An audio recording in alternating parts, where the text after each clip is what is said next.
Pessoal, bom dia. Eu estou aqui ao lado do Capitão Douglas, comandante da 2ª Companhia dos Bombeiros Militares da cidade de Passos, para falar sobre o caso da cabeça d'água que aconteceu ontem lá no Parque Ecológico do Paredão, na cidade de Guapé.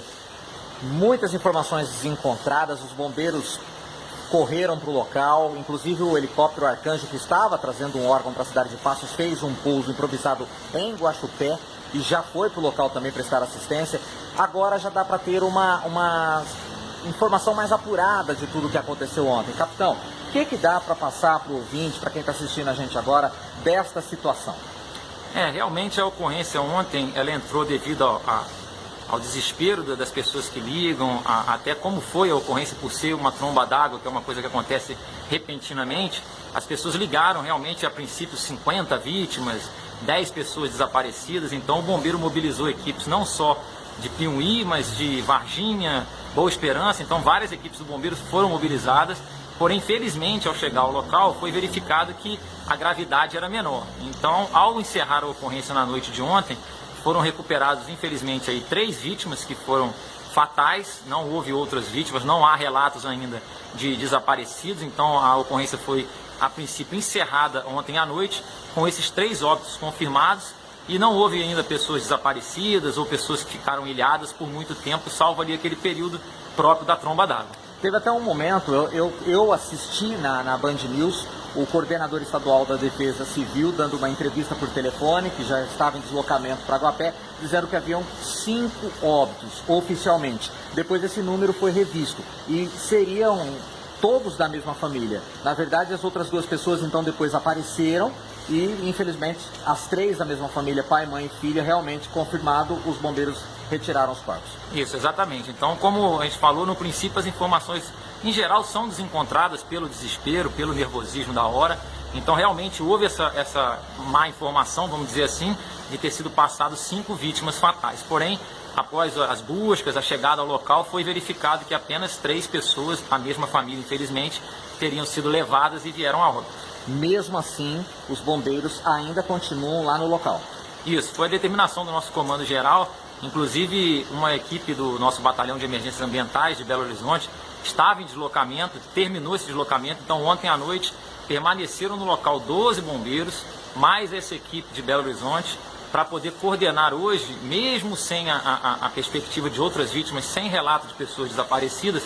A gente permaneceu com essa equipe para fazer uma varredura, para esperar um pouco amanhã, para você poder ver durante o dia, passar ali nas margens do rio ainda, para ver se tem alguma outra vítima, alguma informação nova que possa surgir. Você já está com a equipe mobilizada no local. É difícil para os bombeiros trabalhar numa situação dessa, porque as informações acabam sendo muito desencontradas, né? Então, não tem como ter uma precisão, como ontem, por exemplo. A precisão, infelizmente, é à medida que os corpos vão serem encontrados. Aí consegue-se ter uma precisão exata do que de fato aconteceu. Porque, como o senhor bem disse no início, a informação era de algo muito pior. Isso, realmente, o meu telefone, quando começou a tocar aqui também em relação ao apoio à ocorrência, as informações são desencontradas, mesmo as que vêm do próprio Corpo de Bombeiros, porque a gente é refém, vamos dizer assim, da ligação daquela pessoa que entra em contato a primeira vez. Então, a pessoa ainda não tem aquele número, ela não tem uma experiência maior para passar de informações. Então, ela passa, como a gente falou anteriormente, 50 vítimas, 30 pessoas ilhadas, 20 foram carregadas, porém só realmente quando chega ao local. Mas nós, do Corpo de Bombeiros, temos que trabalhar sempre em cima da pior hipótese. Então, já foi automaticamente deslocado. Equipes de reforço vieram aqui para o quartel de Passos, pessoal de reforço de Piumhi deslocou, Varginha. Então pessoas, você vê aí até mesmo em Belo Horizonte, elas são acionadas porque a gente trabalha com o pior cenário. Chegando lá, não sendo isso tudo, a gente trabalha com o que está na ocorrência, mas infelizmente a gente tem que trabalhar com essa ideia dos dados que normalmente são imprecisos devido às características da ocorrência em si. Capitão, para fechar, a nossa região é belíssimas riquezas naturais, muitas cachoeiras, centenas.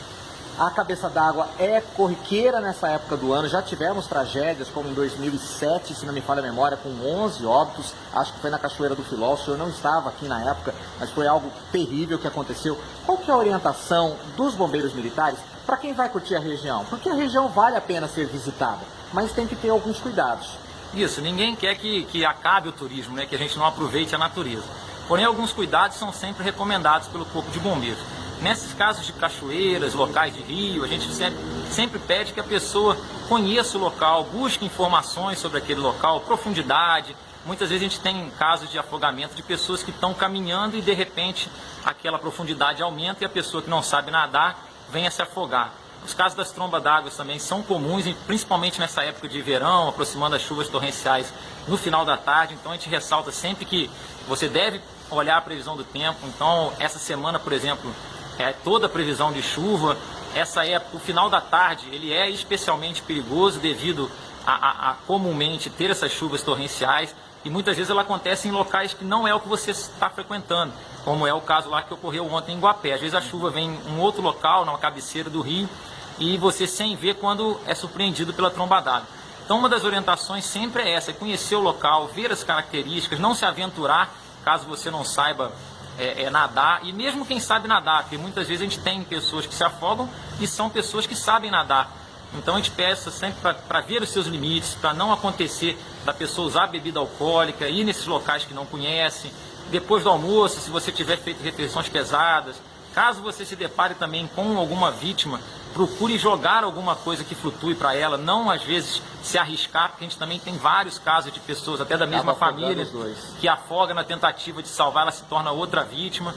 A gente teve, infelizmente, também semana passada, a embarcação que virou, vitimando 5 pessoas, que é um caso que muitas vezes o ato simples de se utilizar o colete poderia ter evitado essa tragédia. Então é mais uma recomendação, embarcações principalmente, você verificar se a pessoa que está conduzindo ela é habilitada, não entre na embarcação, não permita que se entre na embarcação sem o colete, crianças, adultos, qualquer um, é necessário a utilização do colete, porque realmente ele vai salvar a vida da pessoa. Como o bombeiro diz, água no umbigo, sinal de perigo. Exatamente, a água, infelizmente, é um prazer, é uma coisa que a gente precisa utilizar, é um turismo muito legal, mas a gente tem que tomar cuidado, porque infelizmente pode acontecer uma tragédia como tem acontecido nessa última semana aí, reincidentemente.